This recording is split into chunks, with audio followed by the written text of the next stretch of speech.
Here at the Free Cycle event in central London, 50,000 cyclists have been taking part today on an 8-mile route around the City of London and the City of Westminster. This is just one of the events that's happening on this festival of cycling. A little later on today, the elite women will take part in a race, and tomorrow there's a 100-mile race, particularly involving the professional men. But today it is all about the amateurs, people who've just come along to take part in this ride. And I'm very pleased to say I have 4 generations of very keen cyclists, all from the Tingle family. So we have Betty, Annette, Ian and Maddie. And Betty, can I ask you first of all, I hope you don't mind me mentioning your age. You're 91.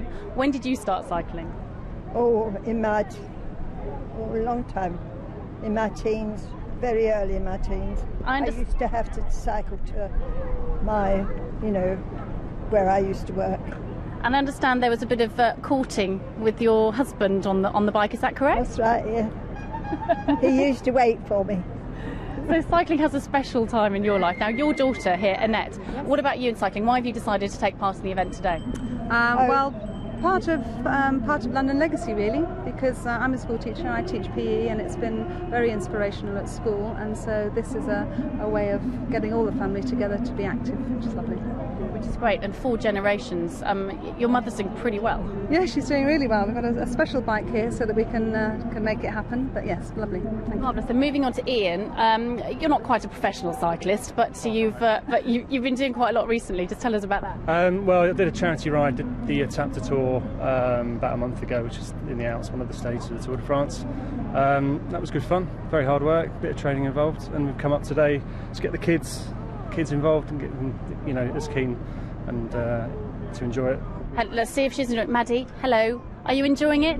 Yes. Yeah, you're enjoying it before somebody thrust a television camera in your face anyway. But how long have you been cycling for then? Do you cycle at home? Yes. Yeah. Sometimes in the garden. Sometimes in the garden, and it's a very, very nice pink bike. I think you're going to start cycling to school soon as well, aren't you? Oh.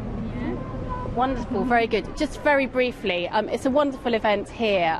Do you think this is the kind of event that we need to be holding to encourage more people? Because there is still a feeling that, people don't necessarily like cycling on the roads. There's a lot of cars, there's a lot of traffic out there. If the traffic is gone, I think people would take to their bicycles, and if we can create more cycle routes to schools, certainly, and through parks and so on, it would be marvellous, because people do want to cycle. They just don't want to be near the lorries and the buses. So if there is a legacy of London 2012, it would be let's get on the bike.